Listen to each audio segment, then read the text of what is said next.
Well, thank you, David. And also thanks again to your 4 years of service in the department. And I'm pleased that we had at least some overlap at the end. But David, among other, I'll say a few other things. David spearheaded the Clean Energy Ministerial, which is a fairly recent institution of energy ministers of a lot of the major emitting countries, among other characteristics. An associated activity was working with MIT, helped advance a Women in Clean Energy initiative, which was really important. He guided Development Administration's Clean Energy Standard proposal, and I think really focused a lot in helping lay the groundwork for electric vehicles at the department. So I think David had a pretty strong fingerprints on the department and what we will still try to accomplish in this second term.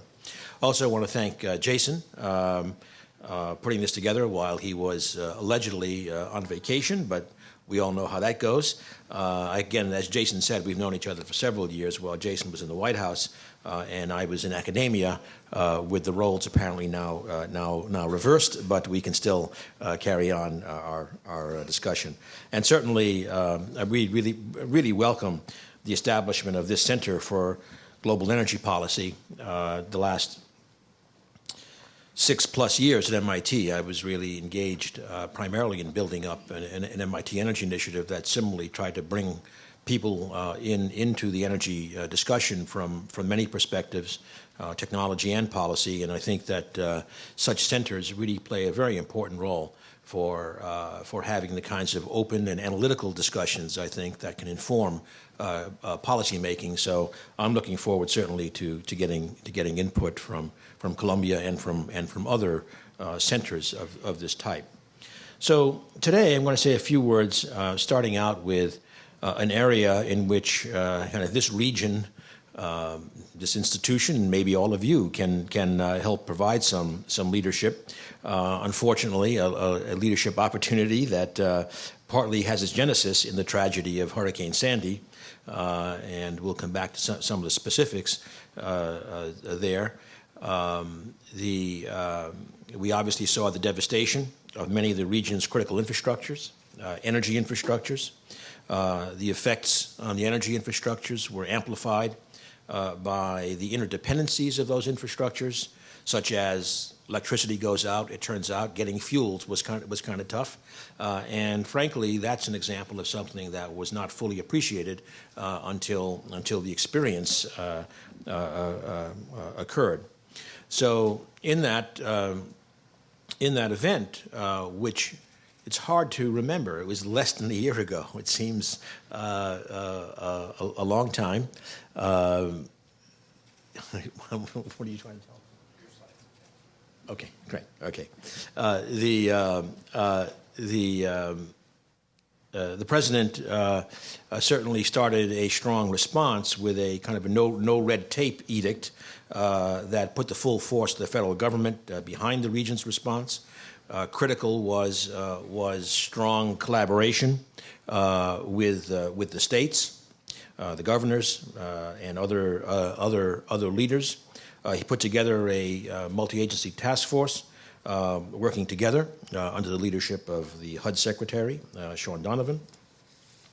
And I think since that time, the administration has maintained its strong commitment to response. And what I want to come back to in the end is that that response certainly has a strong focus in terms of helping individuals, citizens rebuild their homes, their lives, et cetera.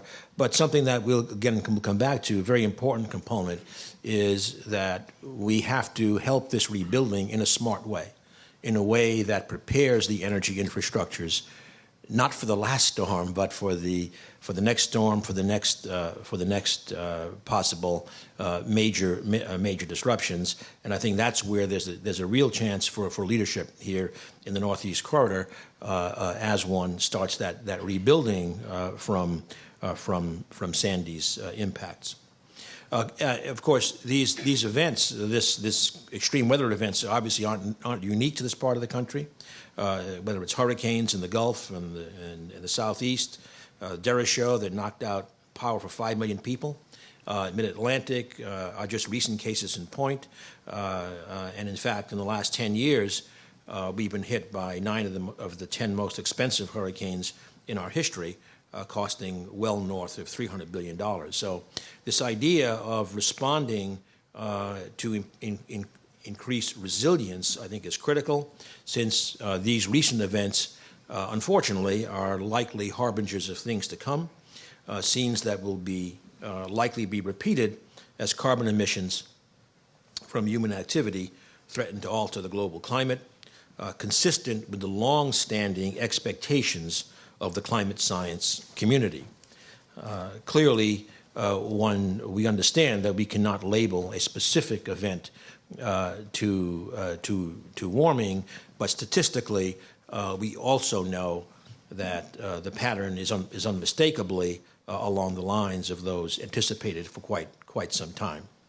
So today, I'm going to talk about the President's Climate Action Plan, what we're doing to prepare for a changing climate, how we are working to try to mitigate its effects, and then after talking a little bit about that, I'll return to this issue of the infrastructure and the resilience that we need in building for a low-carbon future, but nevertheless a low-carbon future in which we have to expect we will be suffering some of the consequences of climate change.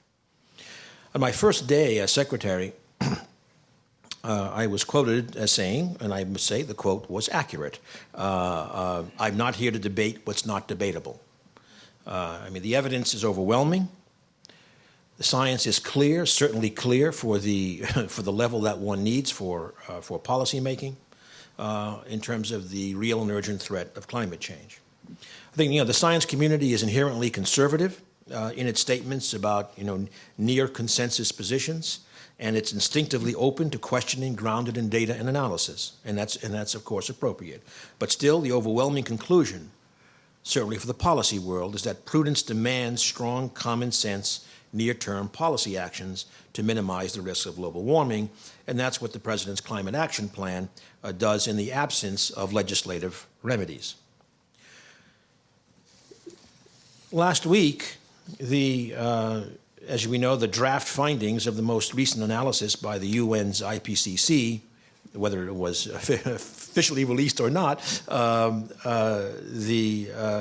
talked about, again, major issues coming up, including issues like 3 feet of sea level rise in this century and a 95% probability that human activity is a principal driver of these issues. So again, the empirical evidence is clearly continues to mount.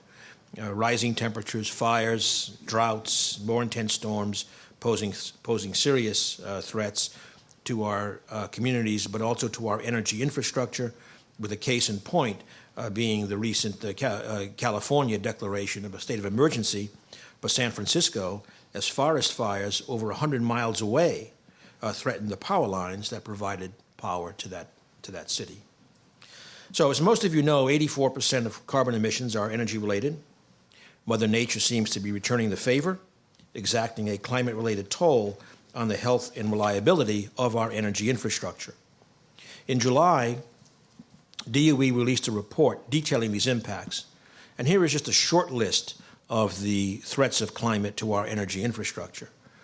Gulf of Mexico produces half of U.S. crude and natural gas, contains nearly half the total U.S. refining capacity.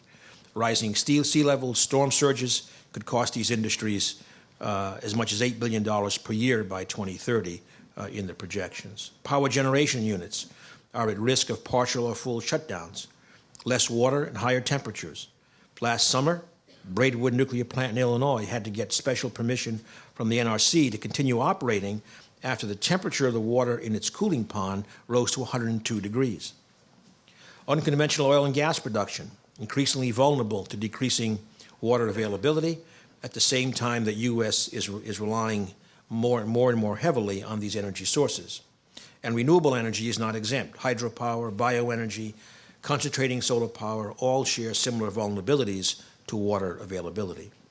Electric grid carries less current, operates less efficiently when temperatures are higher. Fuel transport by rail and barge, growing modes for moving unconventional energy, susceptible to interruption from storms and floods.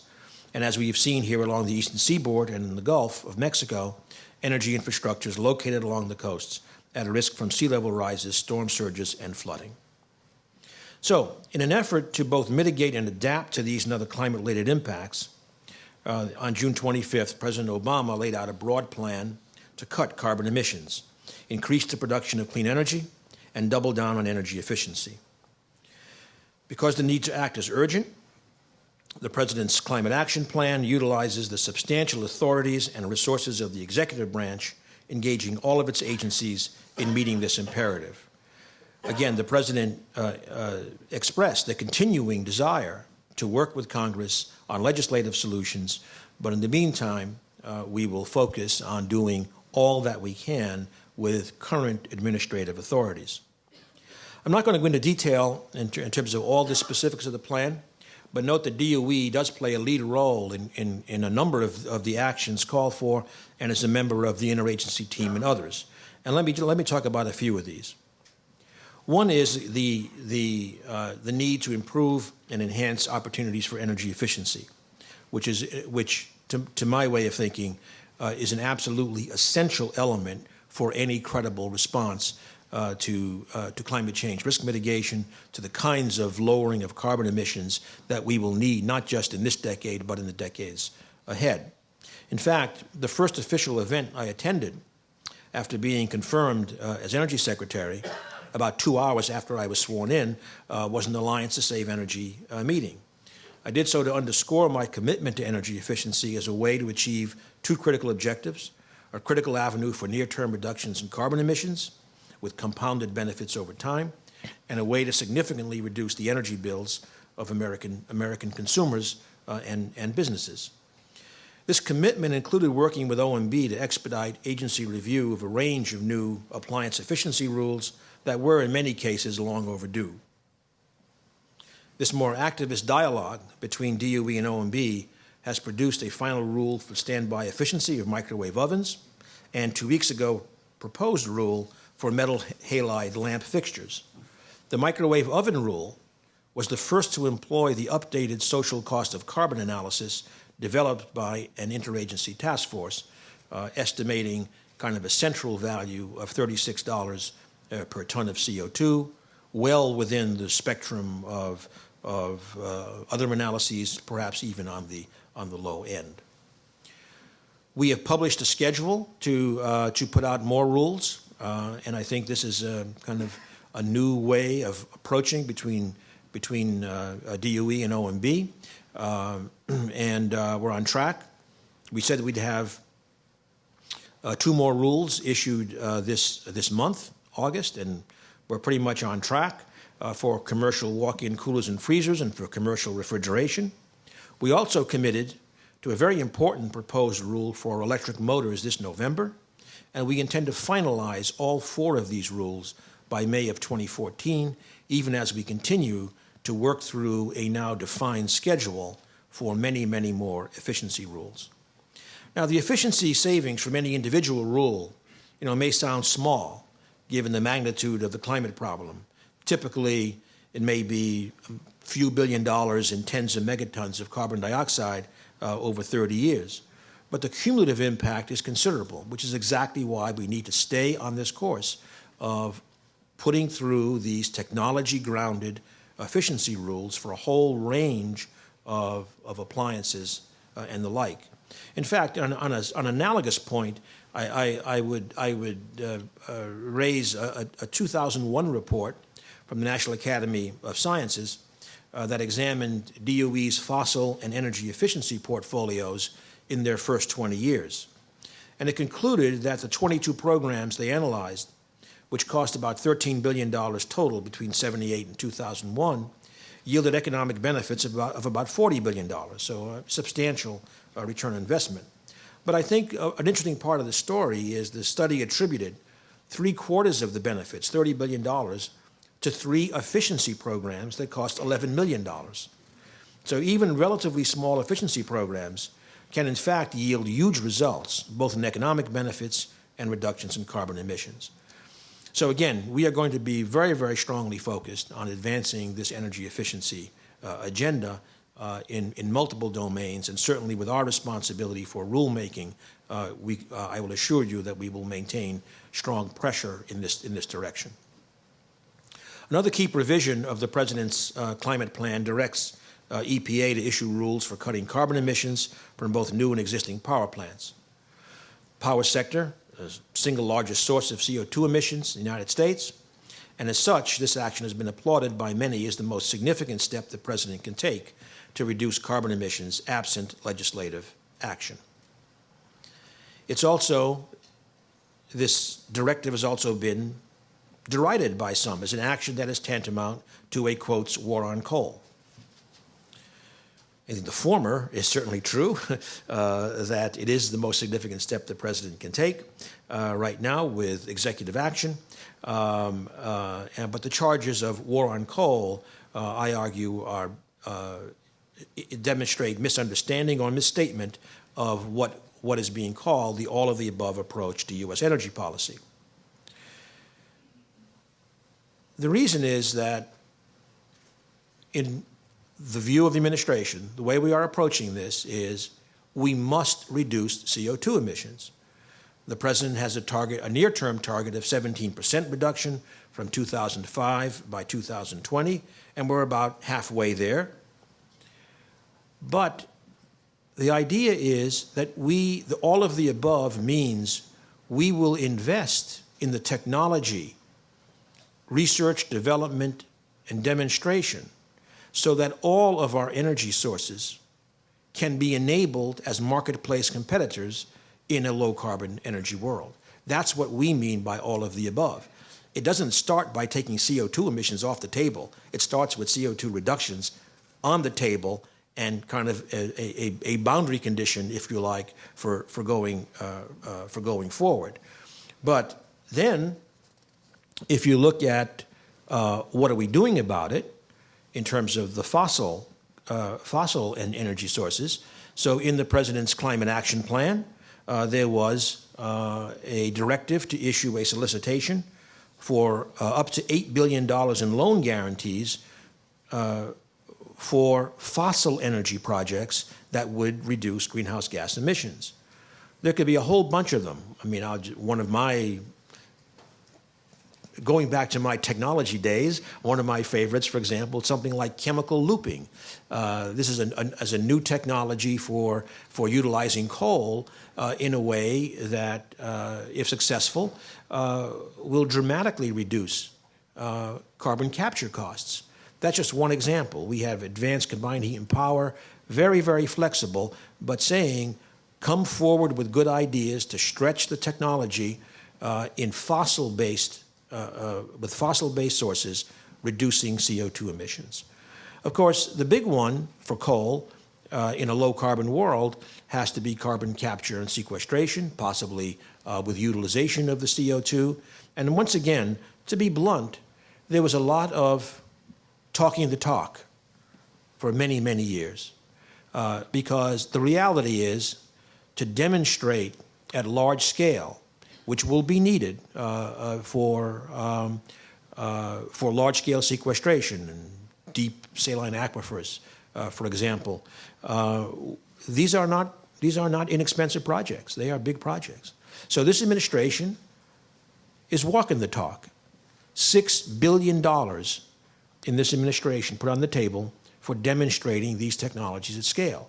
So this is what we mean. We're committed to the low-carbon world, but we advance the technology development for all of our sources to be competitive. Obviously, renewables, which by definition is low carbon, nuclear power as well. I could discuss those later on, but I just wanted to take head on this issue that this is not a war on coal. Quite the contrary, it is preparing the way for coal to have potentially a place in the low-carbon world that we believe is essential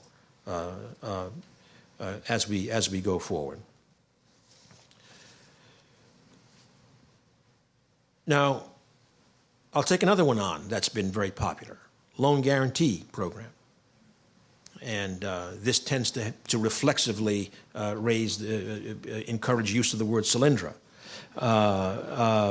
And obviously, no one likes a project to fail and to come on the taxpayer's tab. But since becoming secretary 3 months ago, I've had the opportunity to do an extensive review of the loan program. And what I have found is that this program, first, is supporting a large and diverse $34.4 billion portfolio of more than 30 projects, including one of the world's largest wind farms, several of the world's largest solar generation and thermal energy storage systems, first new commercial nuclear power plant in 3 decades, and more than a dozen new or retooled auto manufacturing plants across the country. And I might mention here, being in New York, that there are strong New York roots for this program. Richard Kaufman played a key role in advising on this loan program, and our relatively new director, Peter Davidson, is also coming from New York. Let me give an example of the program working the way it's supposed to. Utility-scale photovoltaic projects. 2009, 100-megawatt solar photovoltaic plants in this country were non-existent. And commercial financing, particularly debt financing, was simply unavailable. So using Recovery Act funds, the department's loan program office financed the first 6 utility-scale PV projects in the United States. Since those investments were made, 10 new utility-scale projects have been funded by the private investor community, precisely the outcome the president envisioned for this program. So I think, it just had to get a kickstart, and it's going. Another great example, Tesla Motors, you've probably been reading about. The loan to Tesla of nearly $500 million in June 2009 that was originated. It was viewed as very risky, and that was the low point of the American auto industry. It was the same month GM declared bankruptcy. It was the lowest number of jobs in the auto industry that we had had in a long, long time. And it was risky. But the portfolio was supposed to take some risks and push it ahead. Now, of course, as we all know, the Tesla is certainly looking today like a great success. They repaid our loan 9 years earlier than due. They provided a prepayment premium for the taxpayer. They have been called by Consumer Reports the best car they've tested, not the best electric vehicle they've tested, the best car they've tested. It's a little bit pricey for some of the people in this room, but it's a business model that is introducing this new technology. You probably also saw that it was essentially rated the safest vehicle tested recently, and the architecture of it as an electric vehicle was part and parcel of its safety success. And then in 2014, 3,000 jobs right now in California, and in 2014, starting a export business. In fact, when I was in Paris about a month and a half ago, the American ambassador said that he understood that there were 25,000 orders in Paris alone for the Tesla for next year. So, I think this is what this program is about to do. But of course, not every investment is going to succeed. And frankly, I think you'd worry about the program if everyone did. But the track record is quite remarkable. The current and projected losses to the taxpayer on certain of the project investments, in our view, is very unlikely to exceed 10% of the loan loss reserve fund that Congress voted in. 2% of the overall portfolio and less than 10% of the loan loss reserve fund. I think most Wall Street performers might be pretty pleased with that performance. So another key part, and of course the Department of Energy has been very engaged, is driving down the cost of low-carbon solutions. And the department has been certainly at the forefront of the administration's attempts to stimulate the science and technology innovation required. In this administration, new approaches to innovation have been put in, to energy technology innovation have been put in place. ARPA-E, Energy Frontier Research Centers, innovation hubs. So we are also innovating in how we stimulate innovation, and I think that these are extremely promising programs. We've seen renewable energy generation from wind and solar double, and we've seen what's very important. The point I want to make is really critical reductions in the price of several clean energy technologies, and I'm going to take a moment just to look at those in a bit more detail. Okay, so that's for wind. So what you're going to see are 4 slides, 4 different areas for technologies showing costs over time, the blue bars, and green, the deployment. And the basic message in all cases is going to be dramatic cost reduction, dramatic deployment increases. This is wind. Just since 2008, wind capacity has nearly tripled and was the fastest growing source of capacity last year. 44% of new generating capacity in 2012 was wind. And as you can see, again, going back some time, dramatic reductions to where one is talking about levelized costs of about 6 cents per kilowatt hour. Photovoltaics, PV modules. Again, dramatic reduction. This is only since 2008. Deployment has increased by a factor of 10, and PV modules, they cost about 1% of what they did 35 years ago. But more important, and we can argue whether this is a true cost or this is Chinese costs or whatever, but the fact is PV modules available for about 80 cents a watt. And a reminder, the long-standing holy grail it has been about 50 cents a watt. I mean, this is tremendous progress. In fact, now it's the soft costs that we have to work on more to get those down. And again, you see the cost and deployment. I'll pause here just to say that a harbinger of what is coming is when energy incumbents start to seriously re-examine their business models in the face of what's happening. So many of you have seen today, for example, there are some, shall we call them, discussions going on between the solar industry and utilities, for example, in terms of how are distributed PV systems paid for electricity back to the grid, how are things like distribution system costs shared, et cetera, et cetera. Well, you know, it was only a few years ago when nobody cared.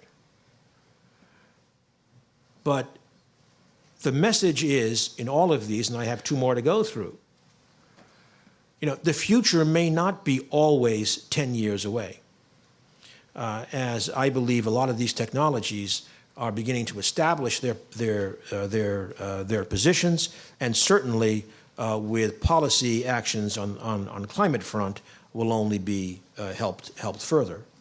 Another example, LED lights.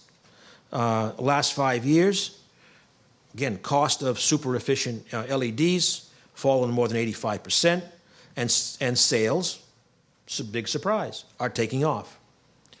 Today we're up to about 20 million fixtures. And there are many attractions for the LED. Of course, the problem is, let's say for your 60-watt incandescent light bulb equivalent, we're talking now about $20 for that fixture, 25,000 years of life, 25 times that of the incandescent bulb. So other than having this upfront capital cost, the economics are clear, especially with using only 20% of the power. In fact, the estimate is the lifetime savings of that one 60-watt incandescent bulb replaced by the equivalent LED over its 25,000-hour lifetime are well north of $100. one bulb. But you got to make the $20 upfront investment. But this is coming. And in fact, I'll as an aside, I'll say this does not even count the hidden costs of what you may need to do to replace the bulb 25 times. Particularly if you have a hotel, let's say, lights way up. You have the maintenance person, the ladders, et cetera, coming in. The OSHA violations, who knows? So anyway, so there are also hidden savings which can be very, very substantial. And finally, for electric vehicles and batteries, again, this shows a factor of 2 reduction in the batteries in just a relatively short time. That can go back to our Tesla discussion, where the costs are becoming much more affordable. But the real message is that if we come down another factor of 4, we're getting into the range where electric vehicles of significant range and much more mass appeal become possible. So, and this deployment, the green curve, just to give you a reference point, I mean, we may be talking about 100,000 electric vehicles this year, much more than was predicted only a short time ago. This rate of increase in the early stages is substantially greater than that we saw for hybrid vehicles. These are inherently simpler vehicles, high performance, et cetera. So that's just a kind of a sampling of these kind of 4 different technology areas where I think there still is often a persistent idea that these are somehow decades away. Well, I think a lot of energy incumbents are beginning to think in a different way. I'm getting this. How am I doing on time? I probably should.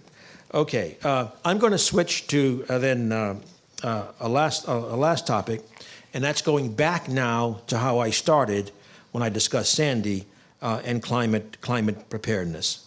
Again, the President's Climate Action Plan basically reflected a major, I would call, step change in recognizing adaptation as one of the highest policy goals, while favoring mitigation, but recognizing that we cannot turn away from adaptation.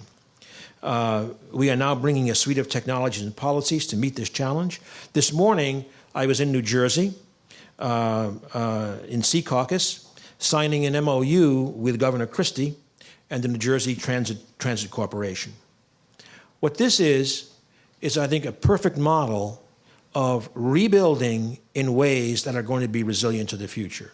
The project, which will be designed by our Sandia National Laboratory. In fact, I should say Sandia has already designed 25 microgrids for military installations, but now this will be adapting their tools to a civilian environment, a critical infrastructure environment, basically the transit in the northeast corridor between Trenton and Newark, and at a much bigger scale. We're talking about distributed generation assets within the microgrid clearly exceeding 50 megawatts. And the idea is, again, that this will take a key part of the infrastructure, including, by the way, for Manhattan. That is an important evacuation corridor for Manhattan if there's a major problem. It will address resilience. It will address economic benefits by providing what is in effect a smart grid. So this is the way that we are also, and the President put forward for us to be thinking about this resilience. It's not just about building seawalls, as important as that may be, or about elevating structures close to the sea, but it's also about building smart as we readdress the infrastructure and use this as perhaps an opportunity to develop the 21st century infrastructure. In fact, I should say here in New York, my understanding is the sea level in New York Harbor is about a foot higher than it was a century ago, and so we begin to understand the sensitivity to all of these climate actions, and we applaud New York for a number of the steps it's taken, including, by the way, establishing a green bank for efficiency and clean energy technologies. I would just add that we are also going to focus at DOE in these coming years on much more work with the states, because we believe this is a critical area for testing things out, for drawing upon the creativity that states and cities have been showing in terms of energy and climate policy. So. Finally, I'll just add that when it comes to emergency response and this adaptation part of the agenda, the Department of Energy, speaking now for our own responsibilities, is head of what's called Emergency Support Function 12 under the umbrella of FEMA, basically as the lead department for addressing energy infrastructure issues. We already operate the Northeast Heating Oil Reserve. We operate the Strategic Petroleum Reserve. On our nuclear weapons activity that David alluded to, we've had long-standing operational emergency response for nuclear incidents, for controlling nuclear weapons materials globally. But this is a new step out for us in terms of a major operational requirement in the civilian sector, if you like, working with all of our energy companies. And partly to do this, we have the Department of Energy had a reorganization looking at how our undersecretaries are deployed, basically assigning one of our 3 undersecretaries to focus on management and performance. So all of these operational questions, we are looking to upgrade our focus on that. I should add that in terms of the grid and resilience, of course, extreme weather is one issue, but in addition, things like cybersecurity are an increasing threat, one to which we are also devoting much more attention. I think given the time, I'm going to pretty much end there. I'd be happy to take questions on the Quadrennial Energy Review, for example. But I think the message is, I hope, clear. One,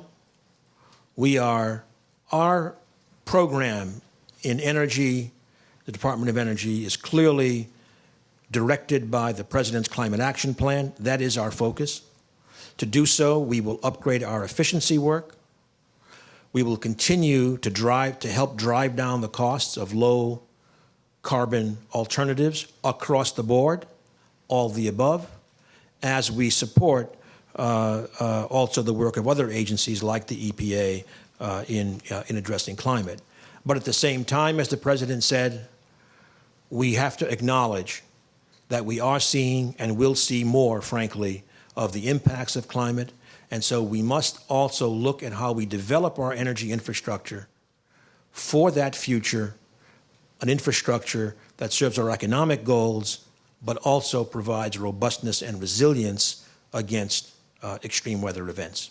And with that, I thank you for your attention and be happy to take some questions.